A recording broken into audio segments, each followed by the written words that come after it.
যে আমরা আজকে গুমের এবং গুমপূর্বক হত্যা করার যে মামলা, এইটা প্রথম মামলা এবং এই মামলায় একমাত্র আসামি হচ্ছেন জিয়াউল হাসান, যাকে বাংলাদেশে 2009 থেকে 2025 পর্যন্ত বাংলাদেশে যে এক্সট্রা জুডিশিয়াল কিলিং এবং এই যে গুম করে নিয়ে মানুষকে চিরদিনের জন্য নিখোঁজ করে দেওয়া, এই কাজের মাস্টার মাইন্ড মহাকাব্যিক নায়ক হচ্ছে জিয়াউল হাসান, যার বিরুদ্ধে শত শত মানুষকে গুম করার এবং গুম করে হত্যা করে বিভিন্ন নদী নালা খাল বিল সুন্দরবন বিভিন্ন জায়গায় তাদের ডেড বডিকে ফেলে দেওয়ার অভিযোগ তার বিরুদ্ধে রয়েছে। তদন্ত তাদের বিরুদ্ধে অভিযোগের সত্যতা প্রমাণ পাওয়া গেছে।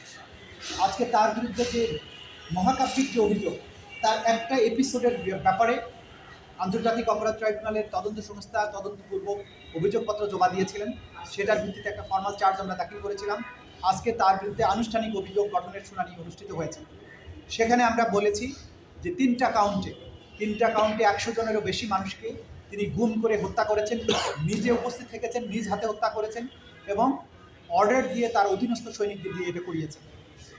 তিনি যখন র্যাবের ডাইরেক্টর ইন্টেলিজেন্স হিসাবে দায়িত্ব পালন করতেন, সেই সময় থেকে শুরু করে এডিজি অফিস হয়ে যতদিন দায়িত্ব পালন করেছেন, সেই সময়কালের মধ্যে বাংলাদেশের বিভিন্ন জায়গা থেকে ভিন্ন মতাবলম্বী রাজনৈতিক কর্মী, শেখ হাসিনা সরকারের জন্য হুমকি হয়ে ওঠা ব্যক্তিবর্গ এবং এই গুম খুনের ব্যাপারে যারা সাক্ষী ছিল, যারা এগুলোকে দেখেছে, বিশেষ করে আলকাস মাঝির কথা আমি যদি বলি, আলকাস মাঝির ট্রলারটাকে সে ভাড়া করেছিল এই চরদুয়ানি হয়ে বলেশ্বর নদীর দিয়ে সমুদ্রের মোহনায় গিয়ে লোকদেরকে হত্যা করে লাশ ফেলে দেওয়ার কাজে তার ট্রলার ব্যবহার করা হতো। এই যে দিনের পর দিন তাকে নিয়ে গিয়ে যে লোকদেরকে হত্যা করা হয়েছে, এই বিষয়টা আলকাস মাঝিকে এত বেশি পীড়া দিয়েছিল যে এক পর্যায়ে সে অস্বাভাবিক আচরণ করতে শুরু করে। তখন তার পরিবারের সদস্যরা র্যাব 8 বরিশালে যে র্যাব 8 আছে তাদের কর্মকর্তাদের কাছে গিয়ে জানায় যে আমার স্বামীকে নিয়ে আপনারা আসলে কী করেছেন, যে সে এরকম অ্যাবনর্মাল আচরণ করছে কেন। তখন র্যাব 8-এর কর্মকর্তারা এটা জিয়াউল হাসানকে জানায় যে আলকাস তো এরকম আচরণ করছে। তখন বলছে ওকে ফিনিশ করে দাও। তার ভিত্তিতে তাকেও ধরে নিয়ে এসে ফিনিশ করা হয়। অর্থাৎ তার এই সমস্ত হত্যাকাণ্ডের ব্যাপারে যেগুলো সাক্ষী ছিল, প্রত্যক্ষদর্শী ছিল, তাদের মধ্যে কাউকে যদি সন্দেহ হতো যে সব ফাঁস করে দিতে পারে, তাকেও সে এলিমিনেট করেছে। এবং আমরা আজকে আদালতে 3টা কাউন্টের মধ্যে দেখিয়েছি যে র্যাব অফিস থেকে গোপন বন্দিশালায় বন্দি করে রাখা বন্দীদেরকে জিয়াউল হাসান বিভিন্ন সময়ে তার গাড়িতে তুলে নিয়ে গিয়ে যখন টঙ্গী হয়ে ভৈরব পর্যন্ত এই বাইপাস রাস্তার মধ্যে দিয়ে একদিনে সেখানে আমরা 3 জনের সাক্ষ্য প্রমাণ পেয়েছি যে 3 জনকে তুলে নিয়ে গিয়ে একটার পর একটা হত্যা করে, গুলি করে হত্যা করে নালার মধ্যে, নদীর মধ্যে লাশগুলো ফেলে দেওয়া।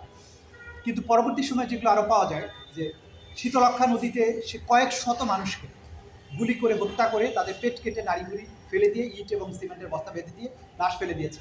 শীতলক্ষাতে যখন 7 মার্ডারের পরে যখন এই লাশটা ভেসে উঠল, তখন তারা আতঙ্কিত হয়ে যায় যে ভবিষ্যতে এইরকম ভেসে ওঠা আরও লাশ বের হতে পারে। সেই আতঙ্কে তখন তারা স্থানটা পরিবর্তন করে। তখন এটা চলে যায় বড় নদীতে, অর্থাৎ বরিশালের বরগুনাতে চরদুয়ানি নামে একটা ঘাট আছে, সেখান থেকে খালের মধ্যে করে ট্রলারে করে লোকদেরকে নিয়ে বলেশ্বর নদীতে যাওয়া হতো প্রথমে, এবং বলেশ্বর নদীর থেকে জোয়ার ভাটার হিসাব করে সুন্দরবনের দিকে, মোহনার দিকে যাওয়া হতো, এবং যেখানে গিয়ে গভীর সাগরের যে অংশে লাশটা ফেললে লাশগুলো পুনরায় ভেসে ওঠার কোনো আশঙ্কা নেই, সেরকম জায়গায় গিয়ে সব বন্দীদের হাত পা বাঁধা অবস্থায় তাদের জমটুপি পরানো থাকতে তাদের জমটুপিটা খুলে মাথার সামনে একটা বালিশ রেখে তারপরে তাদেরকে গুলি করে হত্যা করা হতো। বুকের সামনে বালিশ রেখে বুকে গুলি করা হতো। এরপরে মরে যাওয়ার সাথে সাথেই তাদের পেটটা কমান্ডো নাইফ দিয়ে চিরে ফেলা হতো, নাড়িগুলিগুলো ফেলে দেওয়া হতো, ইটের বস্তা আর সিমেন্টের ব্লক বেঁধে ধাক্কা দিয়ে ট্রলার থেকে ফেলা হতো। এই যে নারকীয় হত্যাযজ্ঞ, এগুলো যারা সাথে থেকে এগুলো প্রত্যক্ষ করেছেন, যে সমস্ত মাঝিরা ছিলেন তারা এখানে সশরীরে সাক্ষী দিচ্ছে, যে সমস্ত অফিসাররা তার সাথে গিয়েছিলেন তাদের অনেকেই সাক্ষী দিয়েছেন, এবং এর মাধ্যমে তারা বলেছেন যে এই সব লোকদের পরিচয় আমরা জানতাম। দেখা গেল একদিন 8 জন 7 জন লোককে নিয়ে গেছে, তার মধ্যে 2 জনকে সুন্দরবনের ভেতরে ঢুকিয়ে আগে গুলি করে হত্যা করে ফাঁকা আওয়াজ করতো গুলি, এখানে অনেক বন্দুক যুদ্ধ হয়েছে। তারপরে সাংবাদিকদের নিয়ে বলেছে যে 3টা লাশ পড়ে আছে, ওই 3টা লাশ ক্রস ফায়ারে মারা গেছে বলে তারা আবার নৌকায় করে ফেরত নিয়ে এসে বিভিন্ন থানাতে জমা দিত যেগুলো ক্রস ফায়ারে মারা গেছে।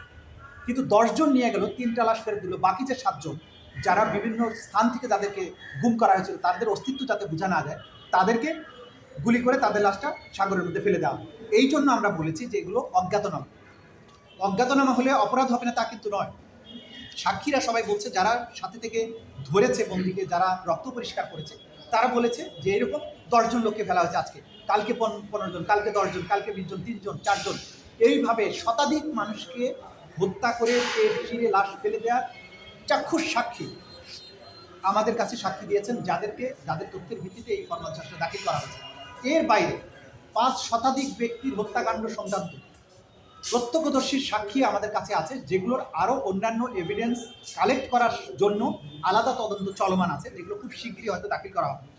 আমরা আদালতে বলেছি যে গুম খুনের যে মহাকাব্যিক যাত্রা শুরু করেছিল বিগত সরকারের আমলে, সবচাইতে নিষ্ঠুরতম, সবচাইতে কুখ্যাত ব্যক্তি হচ্ছে জিয়াউল হাসান, যার হাতে শত শত মানুষ এরকম গুম হয়েছে এবং নিহত হয়েছে, যার অকাট্য প্রমাণাদি প্রসিকিউশনের হাতে পৌঁছেছে।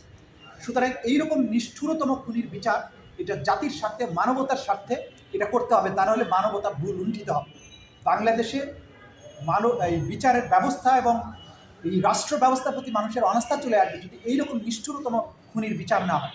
বাংলাদেশে গুম খুনের জন্য যদি একজন মানুষেরও বিচার করতে হয়, সেটা হবে জিয়াউল হাসান। সুতরাং তার বিরুদ্ধে এই ধরনের সাক্ষ্য প্রমাণাদি আমরা হাজির করেছি। বিচার শুরুর জন্য আনুষ্ঠানিক অভিযোগ গঠনের শুনানি আমাদের পক্ষ থেকে যেটা করার কথা করা হয়েছে। আসামি পক্ষ একদিনের সময় পেয়েছেন, 8 তারিখে তাদের পক্ষে শুনানি অন্তে আদালত চার্জ গঠনের ব্যাপারে প্রয়োজনীয় আদেশ দেবেন। অভিযোগ যদি গঠন হয় তারপর থেকেই সাক্ষ্য গ্রহণ শুরু হবে এবং এই বিচার, বাংলাদেশে গুমের বিচার ইনশাআল্লাহ হবে। যত ষড়যন্ত্র হোক, যত ধরনের পরিকল্পনা করা হোক, ইনশাআল্লাহ এই সমস্ত মজলুম মানুষ যারা চিরদিনের জন্য হারিয়ে গেছেন, যাদের সন্তানেরা বাবার অপেক্ষায় আছে কিন্তু জানে না বাবা বেঁচে আছে না মরে গেছে, তারা শিশুর থেকে আজকে যৌবনে পৌঁছেছে, স্ত্রীরা বিধবা হয়েছেন কিন্তু নিশ্চিত হতে পারেননি যে তার স্বামী আদৌ মারা গিয়েছেন নাকি অন্য কোথাও বন্দী আছেন, মারা গিয়ে থাকলে কবে মারা গিয়েছেন, কোথায় তার কবর হয়েছে, আদৌ তার জানাজা হয়েছিল কিনা, যখন মারা হয় তখন তার কি শেষ কথা ছিল। এই যে অ্যাগনি, এই যে মানুষের বেদনা, এই বেদনার চির অবসান বাংলাদেশ থেকে হতে হবে। সেই কারণে আমাদের প্রসিকিউশন বা এই রাষ্ট্র এই বিচারের ব্যাপারে ব্যবস্থা গ্রহণ করেছে। বিচার হতে হবে বাংলাদেশে, এই বিচার অবশ্যই হবে এবং ন্যায় বিচার হবে। বাংলাদেশ থেকে গুম, এইভাবে চিরদিনের জন্য হারিয়ে যাওয়া, এক্সট্রা জুডিশিয়াল কিলিং, গলফ করা, গেস্টাপো করার মতো নিষ্ঠুর শব্দ ব্যবহার করে এই যে মানুষকে পেট কেটে পেট চিরে নদ নদী খাল বিলে ফেলে দেওয়ার যে সংস্কৃতি, বাংলাদেশে তার কবর হবে, বিচার হবে। এই সমাজ, এই রাষ্ট্র ব্যবস্থা আইনি শাসন দিকে ফিরে, এটা আমরা করে